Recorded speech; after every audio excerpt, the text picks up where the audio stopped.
Bom dia, igreja. Um bom sábado e que a graça e a paz de Jesus estejam com todos vocês. Amém? Meus irmãos, eu gostaria de, nessa manhã, na verdade, tem que corrigir o título ali. Eu gostaria de conversar com vocês um pouquinho sobre uma parábola muito conhecida da Bíblia, a parábola do bom samaritano. E vamos falar sobre a justiça do samaritano. Livro de Lucas, quero que vocês abram a Bíblia comigo, por favor. Capítulo 10, versículos 30 em diante. E eu vou fazer um acordo com a igreja, vou pedir uma coisa para vocês. Depois que eu terminar a leitura da parábola, por favor, fique com a Bíblia aberta. É uma questão de gosto pessoal, eu admito, mas eu tenho uma razão teológica por pedir assim. Às vezes, nós temos o costume, não quero ser deselegante, mas em alguns sermões, cita-se a Bíblia, fecha a Bíblia, conta-se um monte de historinha e não volta para a Bíblia. Eu acho que a gente tem que analisar um texto bíblico. O que o texto está dizendo? Eu costumo afirmar que um sermão que cita a Bíblia não é necessariamente um sermão bíblico. A diferença pode ser pequena, mas não é. Pode parecer pequena. Citar a Bíblia num sermão não torna o sermão bíblico.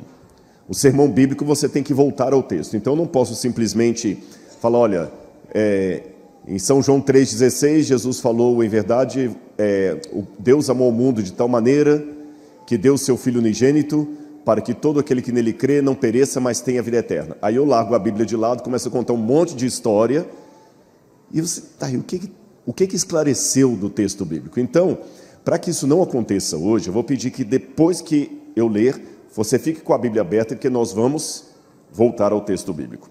Lucas, capítulo 10, o vento virou as páginas aqui, versículos 30 em diante. Na minha tradução, eu estou lendo a Nova Almeida atualizada, diz assim, e vocês também podem acompanhar ali no telão. Jesus prosseguiu dizendo, um homem descia de Jerusalém para Jericó e caiu nas mãos de alguns ladrões. Esses, depois de tirar a roupa e lhe causar muitos ferimentos, retiraram-se, deixando-o semi-morto. Por casualidade, um sacerdote estava descendo por aquele mesmo caminho, e vendo aquele homem, passou de largo. De igual modo, um levita descia por aquele lugar, e vendo-o, passou de largo. Certo samaritano que seguiu seu caminho, passou perto do homem, e vendo-o, compadeceu-se dele, e aproximando-se fez curativos nos ferimentos dele, aplicando-lhes óleo e vinho. Depois colocou aquele homem sobre o seu próprio animal, levou-o para uma hospedaria e tratou dele. No dia seguinte, separou 2 denários, isso é, 2 moedinhas, e os entregou ao hospedeiro, dizendo, cuida desse homem, e se você gastar alguma coisa a mais, eu farei o reembolso quando eu voltar. Então Jesus perguntou, qual desses 3 lhe parece ter sido próximo do homem que caiu nas mãos dos ladrões? O intérprete da lei respondeu, o que usou de misericórdia para com ele. Então Jesus lhe disse, vá e faça o mesmo. Fique com a Bíblia aberta. Eu amo, isso aqui não é nenhuma propaganda politicamente correta, o departamento de ADRA da igreja. Vou até mais além, a ADRA ou a ASA, Assistência Social Adventista. Eu até, com um certo constrangimento, tenho que admitir que é um departamento que deveria ter um holofote maior em cima dele. Se os irmãos olharem na Bíblia, em termos percentuais, a Bíblia fala mais da caridade do que da guarda do sábado. Há mais textos na Bíblia falando da viúva, do oprimido, do órfão e da necessidade de ajudá-los do que de profecias. Não estou com isso querendo dizer que a profecia é algo secundário, que a guarda do sábado é algo secundário, mas estou apenas relembrando que se olhar por ênfase na Bíblia, há uma ênfase maior à caridade do que a guarda do sétimo dia. E às vezes nós damos mais ênfase à guarda do sétimo dia e às profecias do que à caridade. Eu lembro quando eu entrei para a igreja que falava do departamento de Dorcas. Era uma salinha no fundo lá que aquelas senhorinhas ajudavam com a meia dúzia de roupa usada lá. E eu acho que a caridade e a assistência social deveria ser o carro-chefe de muitas de nossas ações. Tá certo? É lógico, isso não pode substituir a pregação das 3 mensagens angélicas, mas deveria ser um carro-chefe, negligenciado. Contudo, a despeito dessa minha admissão pública, eu tenho que dizer para vocês que quando eu leio a parábola do bom samaritano, contrário ao que muitas vezes eu ouço por aí, para ser honesto com o texto, aqui não está falando de assistência social. Em que pese essa minha advertência para que foquemos mais na caridade, na assistência social, infelizmente, eu devo admitir que a parábola não fala de assistência social.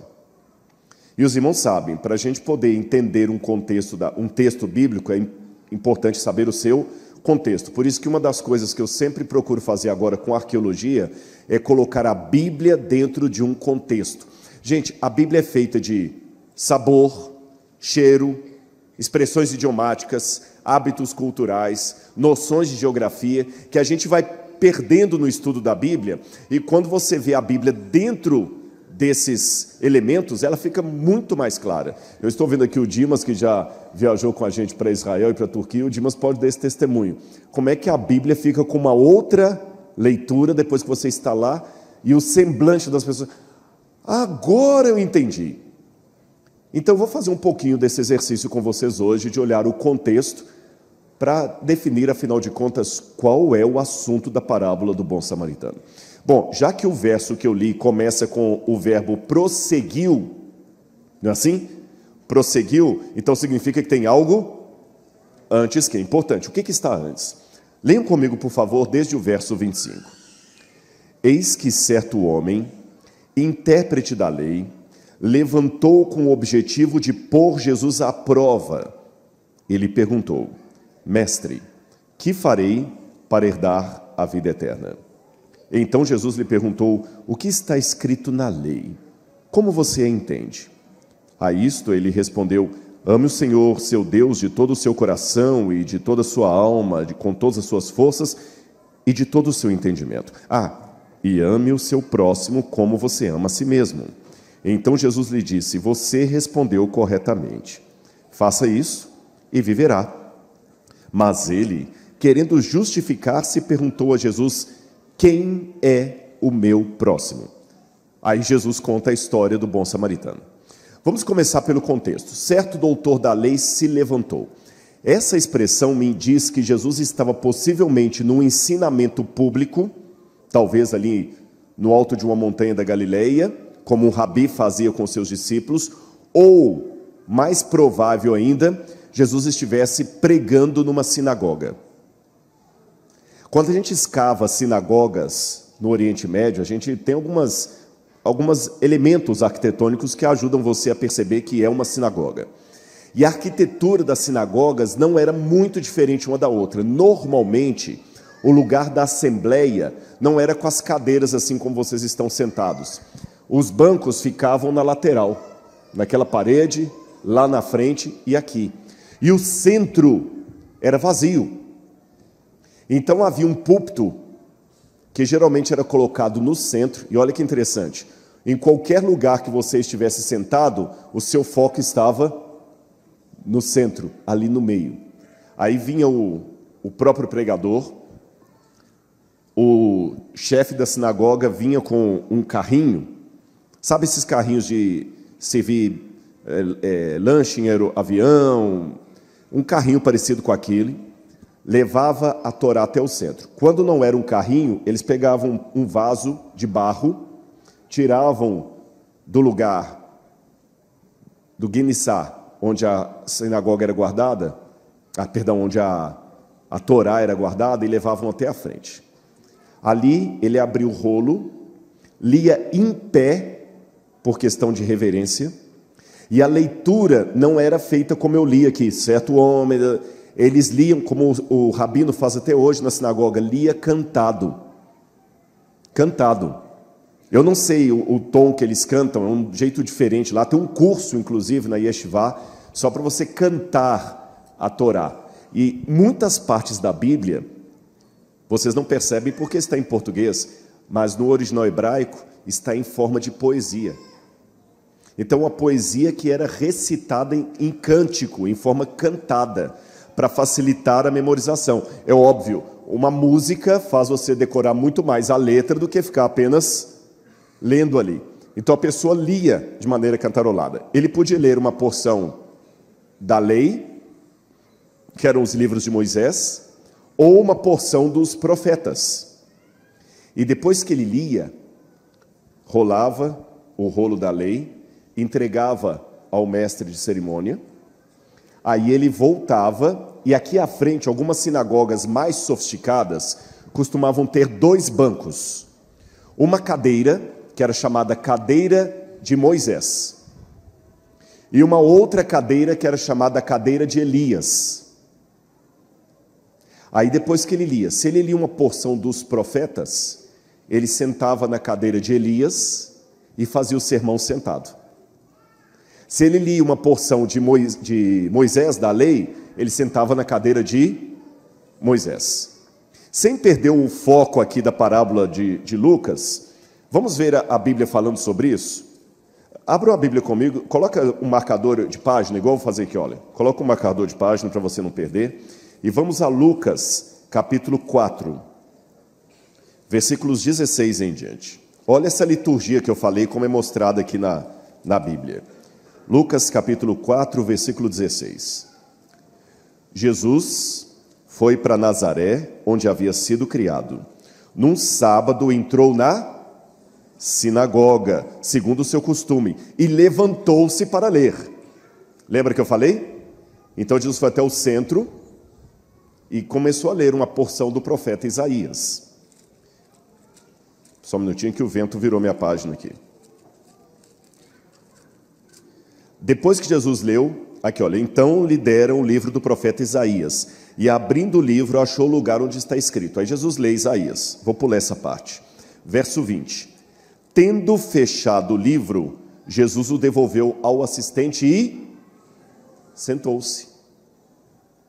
Na cadeira de Moisés ou de Elias? O que vocês acham? Qual porção que ele leu? Isaías. Então tinha que ser na cadeira de Elias, porque Moisés representa a lei e Elias representa os profetas. Por isso que na transfiguração apareceram junto com Jesus Moisés e Elias, os dois apontando para Cristo, quer dizer, a lei e os profetas apontam que ele é o Messias. Por isso que as duas testemunhas vestidas de pano de saco de Apocalipse capítulo 11, quando você vê a descrição, uma testemunha aparece com Moisés e a outra aparece com Elias, a lei e os profetas. Por isso que nós interpretamos como sendo a Bíblia Sagrada. Só que alguns interpretam o Antigo e Novo Testamento, na verdade é Moisés e Elias as Escrituras, porque na época que o Apocalipse foi escrito, o Novo Testamento não estava pronto. Entenderam? Ficou claro isso aí para vocês? Jesus sentou na cadeira de quem? De Elias, porque é parte de Isaías. Aí, quando ele sentou, todos na sinagoga tinham os olhos fitos nele. Então Jesus começou a dizer, a ensinar. E por que o sermão, diferente do que eu faço aqui no Ocidente, era sentado? Aqui eu estou pregando em pé. Por que eles pregavam sentados? Porque no Oriente Médio, coisas importantes não podem ser ditas em pé. É lógico, a Bíblia era lida em pé por uma questão de reverência.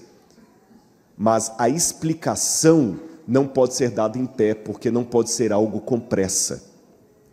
Se na cultura do Oriente Médio, você quiser conversar comigo, Rodrigo, eu quero conversar com você. Se eu ficar em pé, como é que é o seu nome? Júlio. Se o Júlio falar, Rodrigo, eu quero conversar com você, uma coisa muito séria. Se eu virar para o Júlio e falar assim, pode falar, Júlio, eu estou ouvindo, eu estou desrespeitando. Se eu realmente der importância, o meu primeiro ato deve ser sentar. Mateus capítulo 5. Vendo Jesus as multidões, subiu ao monte, e como se Assentasse, aproximaram-se seus discípulos, e ele passou a ensiná-los, dizendo... Não precisa ir longe. Nós não chamamos, até mesmo no Ocidente, quando você pega uma cadeira... já adiantei já. Você pega uma matéria na universidade, você não pega uma cadeira? O professor não é chamado de catedrático? O que é catedrático? Cátedra é cadeira. Que cadeira você está fazendo? Que cadeira você leciona na universidade? Porque o ensino era sentado. Todo mundo entendeu isso? Bom, a outra passagem que eu queria ler, mas não quero me delongar muito nisso, é só para vocês entenderem o contexto, seria Mateus, capítulo 23. Vamos só ler rapidamente aqui.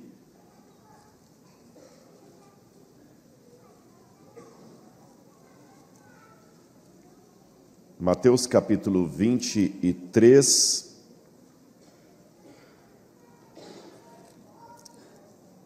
Só um minutinho aqui. Estou procurando aqui. É o verso onde Jesus fala o seguinte. Tudo que você... Aqui, ó, 23, verso 2, achei. Na cadeira de Moisés se assentaram os escribas e fariseus. Portanto, façam e observem tudo o que eles disserem a vocês, mas não os imitem nas obras, porque eles mesmos... Porque dizem e não fazem. O que Jesus quis dizer com isso? A cadeira de Moisés da sinagoga. Todo mundo entendeu isso? Podemos voltar para Lucas capítulo 10? Jesus talvez estava numa sinagoga. Agora que vocês já aprenderam que na sinagoga a Torá ou os profetas eram lidos em pé por reverência e a explicação era dada sentada, sem pressa, havia mais um detalhe da cultura do Shabat na sinagoga que nós não temos na nossa cultura, mas eles tinham. O auditório participava com perguntas sobre o sermão. Perguntas. A gente não tem esse costume, o pregador fala sozinho, mas naquele tempo o auditório participava. E deixe-me perguntar, se alguém quiser falar, qual é o gesto que ele tem que fazer por uma questão de elegância? Levantar a mão. Naquela época era ficar em pé. A pessoa ficava em pé, dava a palavra. Então quando diz, eis que certo homem, Lucas 10, 25, se levantou, ele era doutor da lei, se levantou, talvez Jesus estava fazendo um sermão e ele levantou. Agora, ele se levantou com que objetivo? Colocar Jesus em provas. Perceberam? Agora, por que eu digo que esse texto não tem a ver com... Vamos passar só o próximo slide ali, por favor, o PowerPoint. Por que eu digo que esse texto não tem nada a ver com assistência social? Olha bem o jogo de palavras do diálogo entre ele e Jesus. Coloca lá na frente para mim, por favor. Não está projetando? Ok. O intérprete da lei pergunta, que farei para herdar a vida? E ele é um intérprete da lei. Olha a palavra lei, eu até destaquei lei ali com letras garrafais. Ele era um intérprete da lei, que pergunta o que farei para herdar a vida eterna. Jesus pergunta o que está escrito na lei, e ele cita a lei. E Jesus fala, faça, que farei para herdar a vida, faça e viva.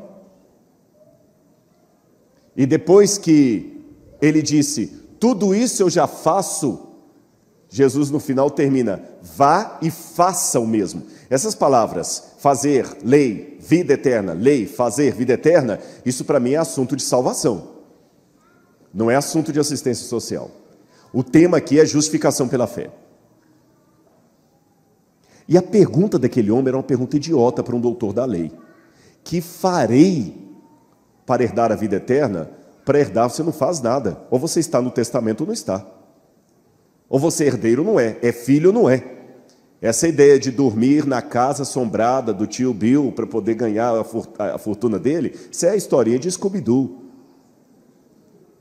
Então a ideia dele assim, que farei para herdar, não faz sentido. Ainda mais para um doutor da lei. Só que a Bíblia fala que ele queria colocar Jesus em provas. Ele queria saber, eu sou PhD em lei judaica, eu quero ver se esse rabino de Nazaré entende mesmo. Então não fala dele aí, eu quero testar esse homem. Só que eu posso contar um segredinho pastoral para vocês? Há pastores aqui, alguns aposentados, outros na ativa. Eu vou ser um Mr. M aqui, eu vou revelar um segredo. Sempre que alguém vem se aconselhar com um pastor, ele pode, e muitos fazem isso, eu faço, ignore os 5 ou 10 primeiros minutos da conversa.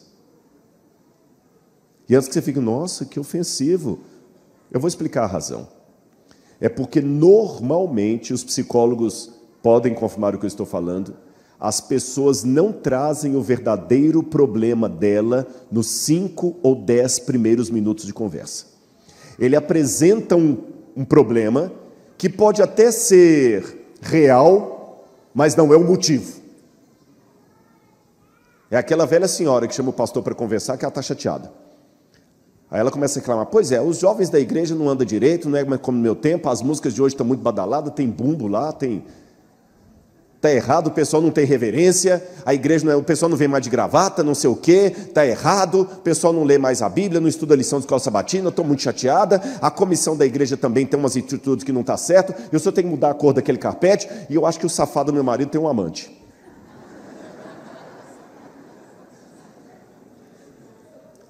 Pode parecer cômico, mas é a realidade. E eu explico a razão. É lógico que um psicólogo explicaria muito melhor do que eu não sou da área. O seu inconsciente, ele tem travas para proteger você, e tem coisas do inconsciente que ele não quer que venham à tona, então ele tenta bloquear. O Freud, embora o Freud está mais para a psicanálise, né, do que da psicologia, o Freud tem um caso lá da esquizofrenia, um caso clássico de uma moça que ele tratava de esquizofrenia, e um dia numa terapia ela falou que o pai dela ficou assustado quando ela falou que ia virar prostituta, quer dizer, protestante. Ela trocou a palavra prostituta com protestante. Na verdade, o inconsciente estava travando o que ela queria dizer. Perceberam? Querem um exemplo bíblico? Vou dar 2. No Jardim do Éden. Adão, por que você fugiu e se escondeu? Qual foi a resposta dele? Porque eu estava nu. Era verdade ou era mentira? É verdade. Mas o problema era porque ele estava nu? Você está nu? Mas quem fez você saber que estava nu, Adão? A mulher que o Senhor me deu um fruto, aí eu comi. O problema de Adão é que ele estava em pecado, mas ele não falou isso de cara. A mulher samaritana, qual que era o grande problema dela? Ela queria se sentir amada. Mas até Jesus chegar ao ponto de chama o seu marido e vem cá, e ela fala, eu não tenho marido, ela conversou com Jesus sobre água, sobre Monte Gerizim, sobre judeu e samaritano, sobre tudo. Nós também somos assim. Então aquele jovem doutor da lei queria testar Jesus só no primeiro momento. Aí Jesus, você quer me testar? Não é isso? Ele não queria colocar Jesus a provas? Que farei para herdar a vida eterna? E Jesus, como um bom rabino, respondeu uma pergunta com outra pergunta. O que está escrito na lei? Dizem que uma vez perguntaram ao judeu, por que vocês judeus têm o costume de responder uma pergunta com outra pergunta? Ele respondeu, algum mal nisso?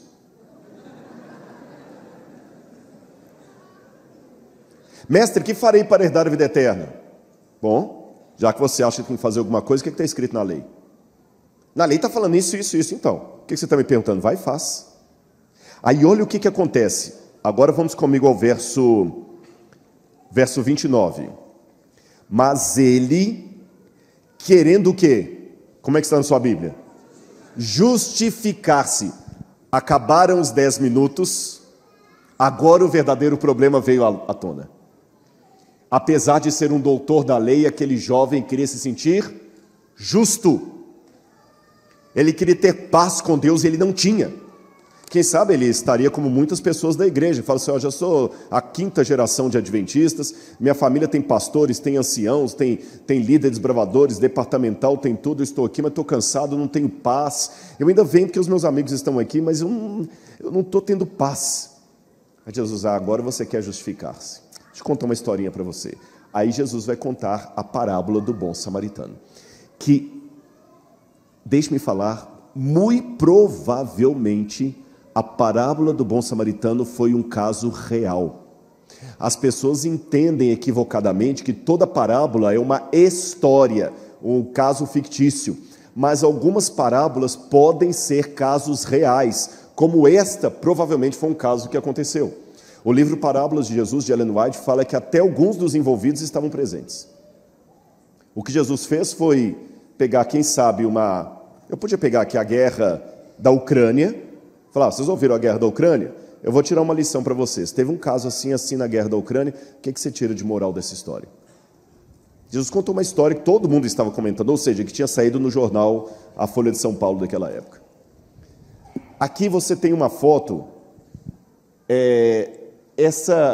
esse monte de pedras que você está vendo ali é uma construção do período bizantino, Idade Média. Mas essa construção que está ali em cima, ela está exatamente no ponto onde passava a estrada romana da época de Jesus, e próxima a um palácio de Herodes que está completamente abandonado. Tem um vídeo que eu fiz, depois quem quiser pode assistir no meu canal do YouTube lá, onde eu falei assim, descobri um palácio de Herodes ali. Tem lixo ali naquele lugar. Tem uma fortaleza de Herodes ali. Aqui eu tenho uma outra foto onde vocês veem a rodovia atual. Estão vendo aqui à direita? Vocês que estão aí, à direita também, não é? À direita, uma rodovia. E aqui à esquerda, embaixo, você tem restos da estrada romana do primeiro século, da época de Jesus. E partindo do pressuposto que essa parábola é uma história real, você tem ali a foto da estrada romana onde isso aconteceu.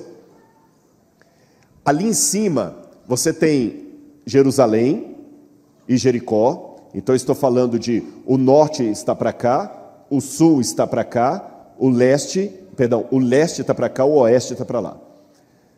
Essa estrada de Jerusalém para Jericó é uma estrada de aproximadamente 25 quilômetros. Quase 25 quilômetros, essa estrada romana. Andando a pé, como eles andavam no tempo de Jesus, você gastava umas 8 horas para fazer esse trajeto. Com 8 horas dá para ir para o Rio de Janeiro? Rio de Janeiro? Belo Horizonte. O que você gasta para ir de carro daqui a Belo Horizonte, gastava para ir de Jerusalém a Jericó 24 quilômetros. Se fosse num jumentinho, você economizaria umas 2 horas de estrada e chegaria com 6 horas. Agora eu quero chamar a sua atenção para uma coisa, e eu vou pedir para você memorizar isso, porque eu vou precisar dessa informação mais à frente. A estrada romana quase não tem curvas. Olha lá, volta por favor o slide ali. Eu vou voltar lá na tela, vocês vão ver que a estrada romana, a linha laranja, ela quase não tem curvas. Vocês estão vendo? Ela quase não tem curvas. E aqui onde está escrito Inn of the Good Samaritan, é a hospedaria do bom samaritano. Ali nós temos um resto arqueológico que eu vou mostrar para vocês, de um hotel de beira de estrada datado da época de Jesus. Então, considerando a historicidade desse relato, foi ali que isso aconteceu. Vocês estão vendo aqui escrito Ad Kelt, ou Kilt, aqui embaixo? Ali provavelmente, só para fazer um parênteses, não tem a ver direto com a parábola, é o local do Vale da Sombra da Morte, mencionado no Salmo 23. E Jericó está abaixo. Agora, o que nós podemos aprender dessa? Isso aqui é só uma informação como é que os romanos faziam as estradas. O tanto de cascalho e pedra e brita que eles colocavam para assentar as estradas romanas. E eu tenho até a foto aqui de uma estrada romana escavada, e você vê as camadas que os romanos colocavam. Era um trabalho árduo, mas os romanos foram pródigos em fazer estradas que interligavam todo o Império Romano. Por isso que já diz o ditado, quem tem boca vai a Roma. É claro, olha lá as estradas romanas que já foram mapeadas até hoje pela arqueologia. Agora eu quero novamente mostrar uma foto aérea do vale por onde passava a estrada romana. O Ad Kilt está lá no fundo, estão vendo? Se eu for naquela direção, eu estou indo para o leste. Aqui para baixo está oeste. O norte está para cá, o sul está para lá. Você tem o Palácio de Herodes aqui embaixo, tá certo? A subida de Adumim, a Bíblia fala de Adumim Malon, e essa região foi encontrada porque Adumim significa terra vermelha. Então, arqueologicamente falando, é ali que acontecia isso. Esse meu lado esquerdo aqui é Samaria. O lado direito é a Judeia. Então, ali era uma região de conflito. Sabe quando no estádio de futebol tem lá um jogo entre dois times rivais e tem aquele parte ali que tem uma torcida daqui e a outra se rivalizando? E os judeus odiavam os samaritanos e vice-versa. Claro, vocês conhecem a história, né? Os samaritanos, desde a época do cativeiro da Síria, aqueles povos misturados que ficavam ali, os judeus odiavam tanto os samaritanos que no Talmud é dito o seguinte, preste atenção: aquele que aceita pão da mão de um samaritano é pior do que o que come carne de porco. Sentiu o drama? E o Herodes constrói o palácio dele ali também. Bom, já que eu falei com vocês para prestar atenção nesse detalhe, agora vamos à parábola. Volta aquela imagem que eu quero mostrar uma coisa para vocês. Vocês estão notando que tem um vale com uma cadeia de montanhas para um lado e uma cadeia de montanhas para o outro. Então era um lugar muito perigoso. Deixa eu voltar aqui, depois eu mostro aquilo ali. Era um lugar muito perigoso. Por quê? Bandidos ficavam escondidos nas pedras e quando o pessoal passava, eles assaltavam. O comum era esperar um grupo para descer, para não ir sozinho. Só o fato daquele homem que foi assaltado estar andando sozinho, foi imprudência. E muita gente podia julgar, por que ele foi sozinho? Como a gente julga, né? Não sei. Eu sei que ele foi e foi assaltado. Foi assaltado como muitos de nós somos assaltados até hoje, porque a filosofia dos bandidos é: o que é seu é meu, por isso eu vou tomar. E não pensem apenas naquele ladrão à mão armada que assalta alguém na porta do banco. Há muitos outros ladrões desse mundo. Por exemplo, é um paradoxo que numa época de tantos meios de comunicação, é o tempo em que nós menos nos comunicamos. Alguém até colocou, ironizando na internet, que durante a pandemia acabou o pacote de dados de um celular e um jovem, depois de anos, encontrou a mãe dele em casa. Aí mostrou um menino abraçado com a mãe assim chorando. Nós não nos comunicamos. Roubaram a nossa capacidade de entender o outro. Roubaram o nosso tempo. Quanto menos coisas temos para fazer, mais ocupados estamos. Que hoje a máquina faz para você. A máquina calcula. Engenheiro, todos aqueles cálculos que você precisava ficar fazendo pela cabeça antes ou com a calculadora, hoje o computador calcula. Já traz a metragem pronta. Quando eu fiz teologia, a gente tinha que escrever os nossos trabalhos assim na máquina de escrever e colocando ali a margem para não passar uma letra e passar erro. Hoje não, o computador formata, se você errar a palavra já mostra que você errou, e mesmo assim a gente não tem tempo de ler, não tem tempo de escrever, não tem tempo de nada. Estão fazendo com que nós fiquemos cada vez mais ocupados com coisas importantes, sem tempo para as coisas que são essenciais. O que é seu é meu, por isso eu vou tomar. Aí, aquele homem apanhou, tiraram tudo que era dele, talvez levaram suas roupas também, suas vestes. Ele estava caído, seminu no chão, ensanguentado, semi-morto. E quem veio descendo pelo caminho, curiosamente, também sozinho, imprudente, quem? Não ouvi. O que está na Bíblia? Sacerdote. E a Bíblia diz assim, vamos a Mateus capítulo 10, versículo 31. Por casualidade, um sacerdote estava descendo por aquele mesmo caminho, e vendo aquele homem, passou de largo. Por que o sacerdote não ajudou aquele homem caído à beira da estrada? O que vocês acham? Porque ele não tinha coração? Medo? A resposta pode assustar o brio ortodoxo de alguns. O sacerdote não ajudou aquele homem porque ele era muito fiel a Deus. E eu provo. Eu sei que é um paradoxo. Ele pecou porque obedeceu à lei de Deus, é isso que eu estou falando. É um paradoxo, mas eu vou provar que é isso. Na lei de Moisés, eu falei no primeiro sermão aqui, quero repetir, eu não gosto muito da expressão lei de Moisés, embora seja uma expressão bíblica. Mas deixe-me explicar por que hoje eu tenho um certo receio com a expressão lei de Moisés. É porque o modo como muitas pessoas hoje usam o termo lei de Moisés dá-se a entender que foi Moisés que inventou aquele negócio ali, escreveu algumas coisinhas da cabeça dele, aí Jesus teve que vir depois e corrigir, anular a lei de Moisés, que era cheia de legalismo, cheia de coisa ruim. E não é isto. Quem inspirou Moisés a escrever a lei? Deus. Então, lei de Moisés, repito, embora eu reconheça que seja uma expressão encontradiça na Bíblia, lei de Moisés hoje acabou se tornando uma coisa para uma lei de segunda categoria. E uma notinha de rodapé. Até mesmo entre os adventistas do sétimo dia, eu encontro essa pejoração da lei de Moisés. Quando a gente quer enaltecer os 10 mandamentos, a gente fala o seguinte: não, mas isso era a lei mosaica, que foi abolida. A lei dos 10 mandamentos, que é o supremo caráter de Deus. Cuidado com isso. Quem inspirou os 10 mandamentos, nem inspirou, né, porque ditou ou escreveu com o próprio dedo, foi Deus. Mas quem inspirou a lei cerimonial foi Deus. E quer uma coisa? Tem um determinado momento que a lei cerimonial chega a ser mais eficaz do que os 10 mandamentos. Sabem por quê? Os 10 mandamentos mostram o pecado, mas não mostra a solução. Quem mostra o cordeiro é a lei cerimonial. E vou mais além. A lei cerimonial não foi abolida, ela foi modificada. O que é a Santa Ceia? O que é o batismo?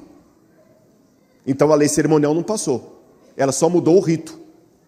É que se antes matava o cordeirinho para representar o Messias que havia de vir, hoje nós tomamos a Santa Ceia para indicar o Messias que veio e voltará. Só isso. Agora, a mesma lei de Moisés tinha as prescrições com relação ao sacerdote. E entre as prescrições, ele não podia se contaminar durante o momento que ele estava oficiando em Jerusalém como sacerdote. Ele não podia ter relação sexual com a esposa dele, ele não podia ter contato com fluido humano, ele não podia ter contato com sangue humano, ele não podia tocar em cadáver. E aquele homem, como sacerdote, ele estava no turno deles, porque havia 24 turnos de sacerdotes no templo. E um sacerdote, se ele se contaminasse, era uma coisa muito séria. Se por alguma razão eu não viesse pregar aqui hoje, não ia fazer muita diferença. Eu estou enxergando aqui uns 50 pregadores que podiam assumir o púlpito com um sermão assim na manga. Mas não era tão simples assim substituir um sacerdote. E se ele estava descendo do ofício de sacerdote dele, ele estava no turno dele, ele não poderia correr o risco de tocar naquele homem e aquele homem estar morto. Se o homem estivesse morto, ele estaria impuro, ele não podia oficiar no templo, ia dar uma bagunça danada. Então, por ser fiel à lei de Deus, ele não fez nada. Mas Deus se agrada disso? Não. Eu vou explicar uma coisa com muito cuidado aqui para os irmãos entenderem. A própria física me diz que às vezes duas leis da física se chocam e uma acaba anulando ou suspendendo a outra. Por exemplo, quando você joga um objeto para cima, quando ele começa a subir ao invés de descer, é porque a lei da propulsão suspendeu a lei da gravidade. Senão ele não subiria.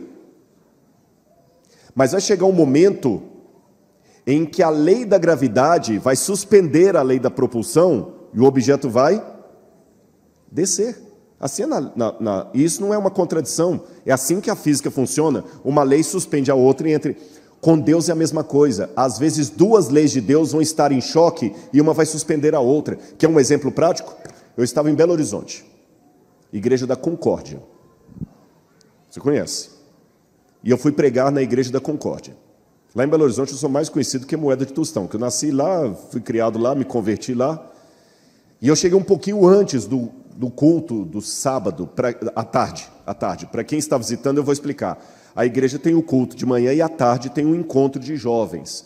Eu cheguei mais ou menos umas 15 para as 4, um pouco antes ali, a igreja estava fechada, e veio uma pessoa me pedir dinheiro. Eu raramente dou dinheiro. Não vou falar que nunca dou. Às vezes eu acabo dando, mas eu evito o máximo. Ele falou, mas eu estou com fome. Eu falei assim, olha, com fome você não vai ficar não. Vou pagar um prato de comida para você. Ele falou, mas não tem restaurante aqui. Na Concórdia, 4 horas da tarde, não tinha mesmo. Mas em frente à igreja, naquela época, eu não sei hoje, já tem muitos anos que eu não vou à Concórdia, tinha uma mercearia, frente para a igreja assim. Eu falei, não, você não vai ficar com fome não. Se é comida, comida você vai ter. Eu entrei na mercearia e comecei a comprar um monte de coisa para ele. E aí começou a chegar o povo para a igreja, todo mundo feliz lá. E o palestrante lá no sábado. E se tem uma coisa que crente não disfarça, é o olhar de decepção. É o olhar de decepção. Tá certo? Ah, esse aqui é fulano de tal. Ah. Eu vi os olhares. E eu entendo. Ali poderia ter irmão que estava estudando a Bíblia com alguém, estava levando a pessoa pela primeira vez à igreja, falou assim, pois é, a gente guarda o sábado e tudo mais, e vê o palestrante ali. Aí quando eu fui começar minha palestra na igreja, aprendendo com Cícero que não basta a mulher de César ser honesta, ela tem que aparentar honestidade, eu expliquei para eles que naquele momento ali, que alguém estava faminto, guardar o sábado seria transgredir a lei. Entenderam? Então existem dois extremos perigosos quando nós lidamos com a ética, com a moral, com a lei de Deus. Um extremo perigoso é você ser tão caxias, tão fanático, tão legalista, que você não percebe as situações que são realmente excepcionais. Você, por causa da gravata, corta o pescoço que está por detrás dela. Por causa do templo, você mata os que adoram dentro dele. Eu fiquei muito chateado uma vez. Que numa grande igreja de algum lugar, que não vou falar onde, mas os envolvidos vão ver esse sermão, vão saber que é deles que eu estou falando. Eu recebi uma situação de um senhor firme na igreja, recepcionista da igreja de anos, que teve um problema cardíaco e a família teve que os levar para um hospital de emergência. Porque não tinha como esperar pelo SUS, ele ia morrer. E sem orientação ali, desesperado, passaram o cartão de crédito, uns 4 cheques predatados, e ele salvou a vida dele. Mas depois veio a conta. E quando alguém pede uma ajuda assim, é complicado, porque você está mais na vitrine, todo mundo vem pedir para você, eu não dou conta, falar assim, ó, procurei a igreja local, foi o que eu fiz. E quando eu fui à igreja local, eu recebi a informação que a igreja não podia ajudar o irmão, porque eles estavam fazendo a sala das crianças.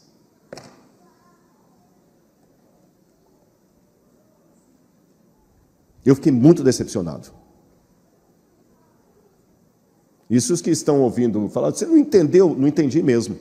Eu não estou falando onde foi, mas se algum dia os que estão envolvidos com quem eu falei sobre isso ouvirem, pode saber, não entendi e continuo não entendendo. A gente não pode tirar do caixa da igreja, tem que fazer a sala das crianças. Isso me dá vergonha.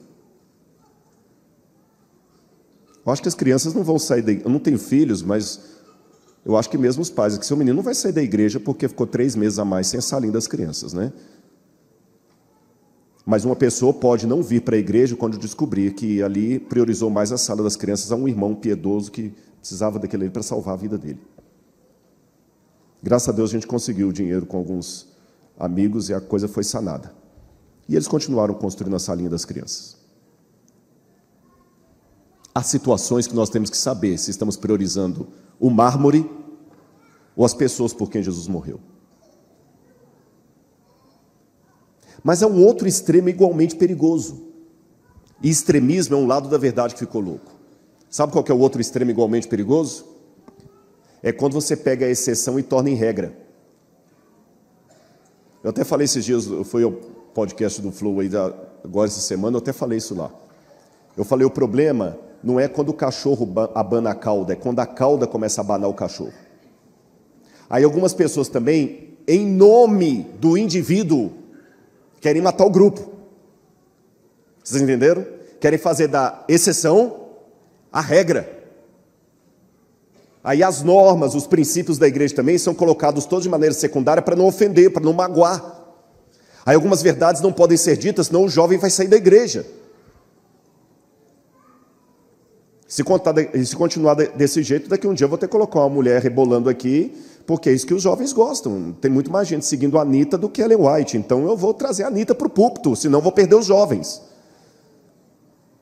Isso é um outro extremo perigoso. Os irmãos entenderam? Então, o que Cristo está querendo ensinar aqui, com a transgressão fiel daquele sacerdote, é os momentos em que você sabe que uma situação é emergencial e naquele momento um dever dado por Deus está acima de outro dever dado por Deus, e você vai ter a sensibilidade do Espírito para saber quando é que você vai ter que parar uma coisa para atender alguém em nome de Jesus, e os momentos em que você não vai sacrificar princípios apenas para não ofender o gosto pessoal do indivíduo. Ficou claro para a igreja isso aqui? Esse que é o equilíbrio. Não é me vender por causa do indivíduo, tá certo? Eu vou agora mudar toda a lei de Deus e a Bíblia só para você não ficar chateada, mas eu também não vou agora, por causa do legalismo, sair passando a faca no seu pescoço como se nada tivesse acontecendo. Senão você como aquele homem ali. Sabe qual que é a filosofia do sacerdote? O que é meu, por isso eu vou guardar. Agora, atrás do sacerdote, quem que veio? Olha na sua Bíblia. Levita. Ele era levita, trabalhava no templo, mas não estava no ofício de sacerdote. Ele não tinha o problema da contaminação do sacerdote. E a pergunta que eu faço a vocês é: por que o levita não fez nada?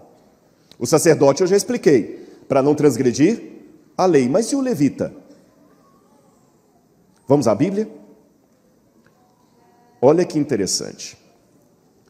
Leiam o verso 31.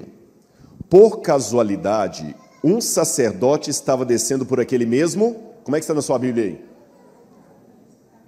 Caminho. Agora olha do levita. De igual modo, um levita descia por aquele mesmo... Percebeu a diferença? Sabe por que está um caminho e lugar? Eu vou ilustrar, vocês vão entender.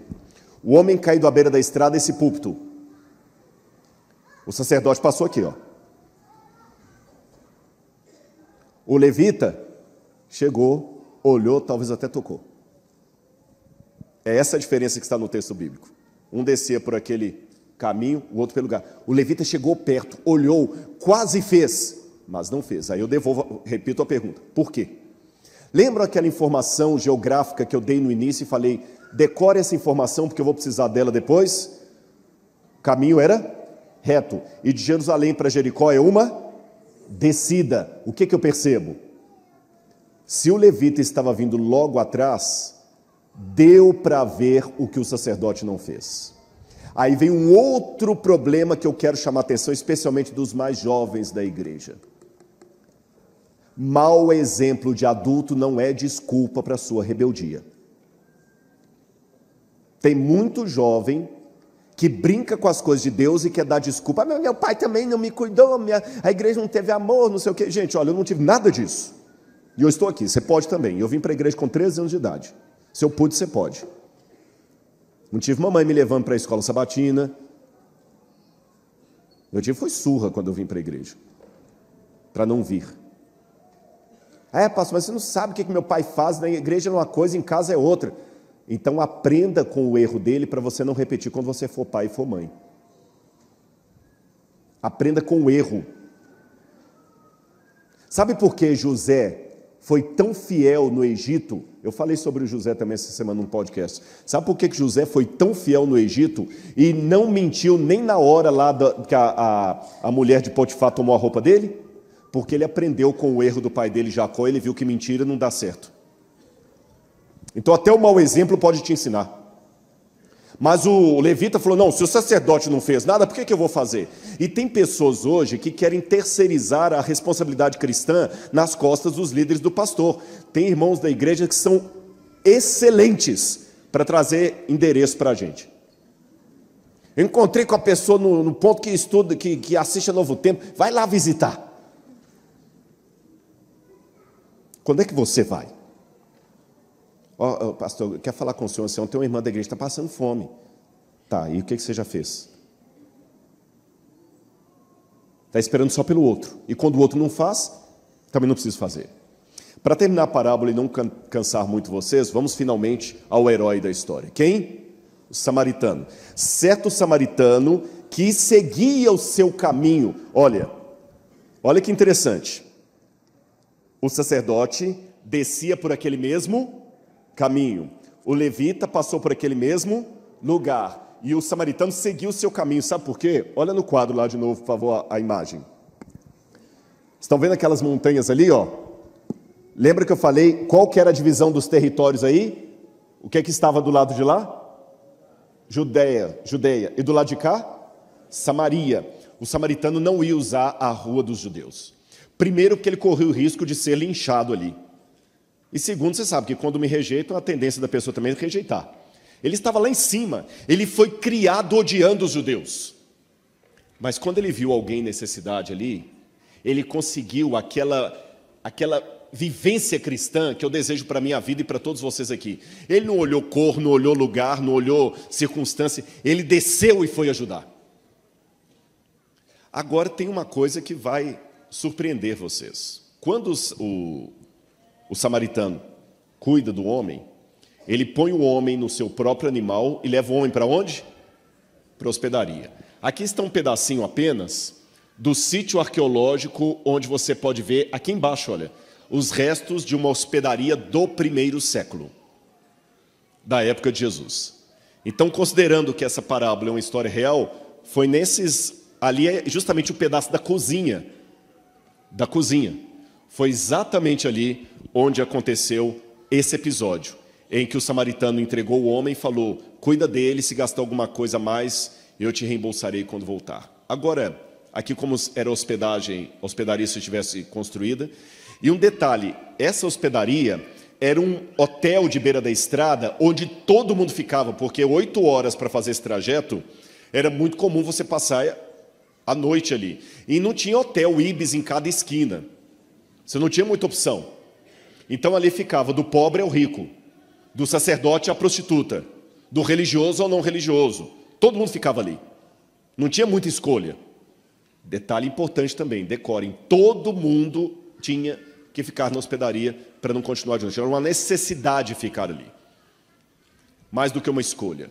Aquele homem caiu à beira da estrada, passou o levita, o sacerdote não fez nada, o levita não fez nada, o samaritano o ajuda e o leva para a hospedaria. Agora tem uma parte que sempre me inculcou nessa parábola.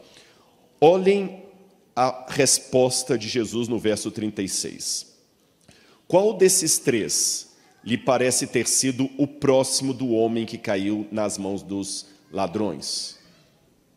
Você lembra qual foi a última pergunta que o doutor da lei fez para Jesus antes de Jesus contar a parábola? Repitam em coro. Quem é o meu próximo? Então, coloca ali na tela, por gentileza, eu quero ilustrar isso.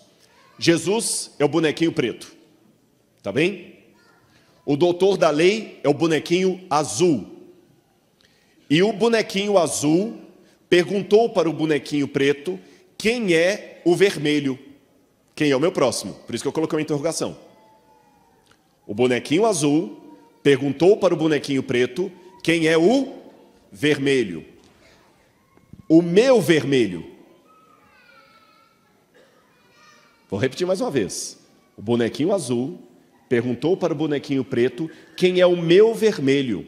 E o bonequinho preto perguntou de volta, quem foi o vermelho do que caiu na beira da estrada? Vocês conseguiram matar a charada ou não? Quem foi o vermelho do que caiu na beira da estrada? Quem era o doutor da lei? O homem que foi assaltado. Perceberam? Quem é o meu próximo? Quem foi o próximo do que caiu na beira da estrada? O doutor da lei foi a vítima do assassinato, do quase assassinato, do roubo. O doutor da lei que estava decepcionado com o judaísmo, que ele era tão fiel, e agora que ele cai na beira da estrada, talvez inconsciente, Os líderes da religião que ele tanto amava, que ele tanto era fiel, que ele era doutor naquela área, não fizeram nada para ajudá-lo. E a ajuda veio de quem ele menos esperava, de um samaritano. E para piorar, quem come o pão da mão do samaritano é pior do que quem come carne de porco. Isso num contexto judaico. O que Jesus quis dizer com isso? Em primeiro lugar, você me perguntou quem é o seu próximo para você ajudar, e eu estou mostrando que você que precisa de ajuda. Em segundo lugar, Jesus foi xingado de samaritano pelos judeus. Então o samaritano acaba sendo um emblema, um símbolo do próprio Jesus. Terceiro lugar, qual é o meu papel na salvação? O que eu posso fazer para ser salvo? Não atrapalhar o papel do Espírito Santo. Não atrapalhar o papel de Deus. E quem não atrapalha já ajuda. Quarto lugar, porque o que aquele homem podia fazer para ser salvo? Nada, só aceitar.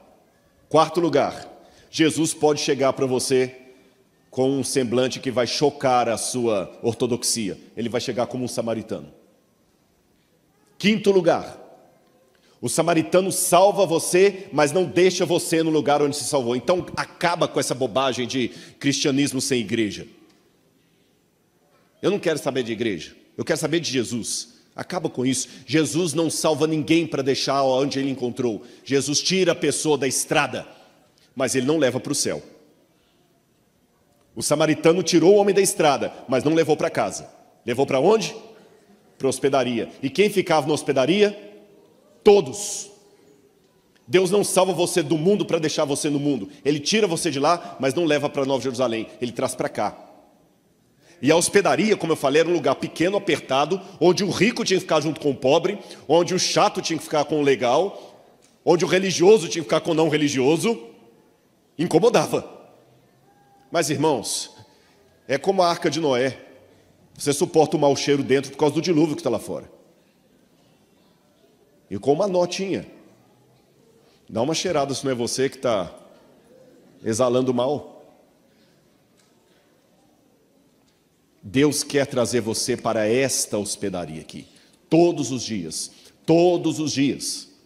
E quando Deus vai trazendo pessoas para a hospedaria, eu estou falando nessa manhã para pessoas talvez aqui que já estão na 5ª geração de adventistas, estão cansados. Olha, hoje eu fui muito atuante aqui no IASP, hoje estou cansado, já cuidei de desbravador, já cuidei de coral, agora chega, não dá mais, sabe? É muita crítica, muito problema, muita panelinha, muita briga, muita confusão. Não, eu prefiro vir assistir meu culto e ir embora. Muitos sábados eu nem vim para cá, eu prefiro assistir em casa, porque em casa eu assisto quem eu quiser, né? Um dia eu vejo o pregador A, B, C, ninguém vai me incomodar, não preciso trocar de roupa, paro, não quero vir para cá. Ele falou, vem. Eu estou cansado, eu já fui prejudicado demais. Cuida dele. Todos os dias Deus está trazendo pessoas para cá. Cuida deles. E se alguma coisa gastar a mais, eu te indenizarei quando voltar. Eu te reembolsarei quando eu voltar. Eu quero terminar o sermão aqui contando uma história para vocês que eu já contei em outra ocasião. Nicholas Wilton, um homem que resolveu durante a Segunda Guerra Mundial fazer algo por alguém. Ele salvou mais de 600 crianças judias. Ele tirava essas crianças para a Inglaterra. E lá na Inglaterra ele conseguia famílias que adotavam essas crianças na esperança de que os pais, depois da guerra, salvassem essas crianças. Mas a maior parte dessas 600 e tantas crianças acabaram crescendo e os pais morreram. Em Auschwitz, Dachau, Treblinka, Sobibor, em alguns dos campos de concentração nazistas ali. E, irmãos, a guerra é algo terrível. Eu quero fazer até um convite para vocês. Hoje à noite vai ter uma hora social em frente à casa do irmão Dário. E eu vou contar um pouquinho que semana retrasada eu estava em campo de refugiados sírios. E eu vi histórias ali tremendas. De pessoas que estão há 11 anos morrendo em barracas porque fugiram da guerra da Síria. O que eu ouvi ali, vocês não fazem ideia. Eu vou mostrar alguma coisa ali para vocês. À noite, hoje, às 7 horas lá. Gente vítima da guerra. Sabe o que é você estar aqui?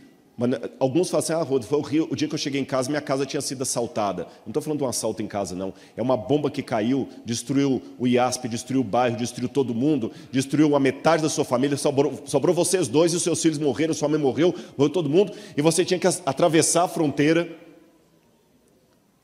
é a guerra. Eu ouvi isso agora, semana passada. E eles agora estão sendo expulsos do Líbano para a Síria para voltarem, estão com medo de voltarem e serem mortos por Bashar al-Assad.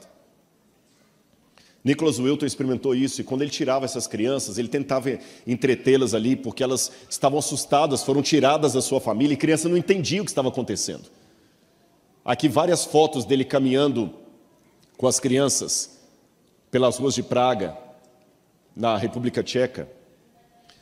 E quando a guerra acabou, Nicholas Wilton perdeu o contato com essas crianças, mas ele guardava datilografada toda a lista com o nome das crianças, o nome do pai biológico, o nome da família de adoção, tudo, o nome da criança, tudo. Era um scrapbook. Até que cartões de identificação, cartas dos pais, até que um dia a esposa dele, com quem ele se casou depois da guerra, foi ao sótão e encontrou aquele livro. E quando ela abriu o livro e viu aquelas histórias ali, ela ficou impressionada. Ela falou: o que é isso? Ele falou: na guerra, eu ajudei umas crianças a virem para cá, para fugirem do nazismo. Ela falou: você salvou muita gente. E a esposa dele, que começou a puxar a história e foi atrás. Ela encontrou, inclusive, Thomas Berman, que hoje, adulto, com família, foi uma das crianças que ele salvou. Ele entendeu a justificação pela fé e a parábola do bom samaritano. Agora eu vou mostrar para vocês o que aconteceu. Isso é uma estátua que foi feita para Nicholas Wilton e as crianças que ele tirou. Num programa da BBC, chamado That's Your Life, eles resolveram contar a vida de Nicholas Wilton. E veja como a vida dele foi contada. Coloca o vídeo, por gentileza. Nicholas Wilton está sentado ali com a mão no queixo, de óculos, aquele senhorzinho. Ele salvou 664 crianças, e ela está falando do scrapbook dele, e as fotos das crianças que ele salvou. Aí está o senhor Nicholas Wilton. E ela está falando aqui atrás. Nós temos a lista das crianças, inclusive nós temos um nome destacado aqui, Vera Diamond, uma jovenzinha que ele salvou, uma juvenil. Senhor Nicholas Wilton, eu tenho uma surpresa para o senhor. Encontramos Vera Diamond, ela está sentada do seu lado. E ele não sabia. Aquela mulher do lado dele era uma das crianças que ele salvou. Olha o momento em que as lágrimas e o rosto diz tudo.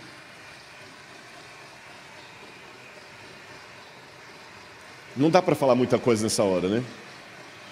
A não ser um singelo e tímido obrigado. Obrigado. Enquanto ele estava falando, outra mulher pediu a palavra e falou: desculpe, eu também estou aqui, eu tenho um cartão de identificação e eu gostaria de revelar, senhor Nicholas Wilton, também muito obrigada. O senhor salvou a minha vida também, eu sou uma das crianças. E a apresentadora do programa, nesse momento, quebrando todo o protocolo, falou: por favor, eu queria perguntar, há mais alguém aqui neste auditório que foi salvo pelo Dr. Nicholas Wilton? E então o samaritano, tirando 2 denários, entregou ao hospedeiro, dizendo: cuida dele. E se alguma coisa você gastar a mais, eu indenizarei você quando voltar. Ele não salvou 5 milhões de judeus que foram mortos por Hitler, mas ele salvou aquelas ali. E a coroa de glórias e estrelas não é apenas de pessoas que demos estudos bíblicos. São pessoas que nós ajudamos com o amor e a caridade. Você não vai resolver o problema de toda a humanidade, mas se você ajudar pelo menos uma, já valeu a pena.